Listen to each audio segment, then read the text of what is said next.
I reach for that letter opener he brought all the way from India, and I drive it into his chest. This is my very first time being up on a stage in front of a live audience. I'm a little nervous, I'm scared, but the desire to want to do it far outweighs that fear. It has to go away, the shame.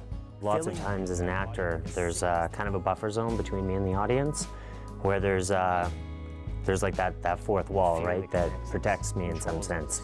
And in this show, I don't feel that exists at all. I kind of want you to do a little wander around the stage. Kismet Theatre Collective has taken monologues from 6 men and woven them together into a powerful production called Be a Man. And I want to be a man who chooses respect. What I've seen from these men is just incredible bravery and openness and compassion towards one another, which is really beautiful. I feel like we have a little tribe of men here, and what I've come to realize is that's not something that men get to experience very often.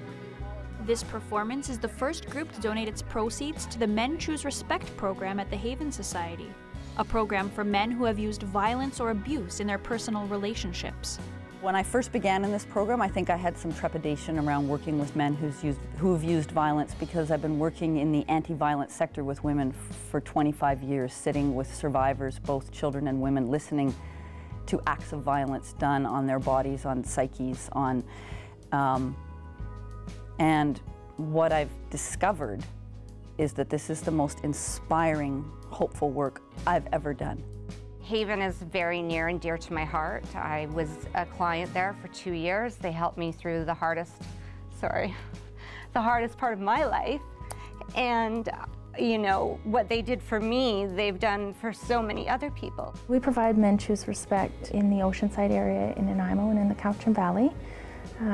We have an 84% completion rate. A lot of similar programs that work with men in this way. We find that they have a very large dropout rate, so the amount of men who are going through our program and sticking with it and completing it is really high, and we're really proud of that. We're all more than the worst thing we've ever done, all of us, right? When I am angry, I immediately shut down and go dark. I sometimes feel like I lose time. I feel like if I go silent, I can somehow control what's buried beneath. We all have darkness inside of us. We are all capable of lying, of being violent, of hurting other people. But you know what? If we're silent about those things, if we have shame about those things, they're going to manifest in other ways in our life. I spent a lot of years in addiction to various substances, and I always knew that a lot of that was fueled by a deep shame that I felt. And there was things that I was taught at like a really young age about what I had to do to basically be a man. Writing the monologues has opened up some things that I actually thought I had already dealt with.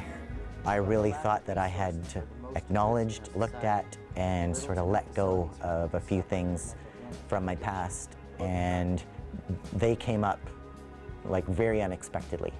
And so I'm finding it's changing me.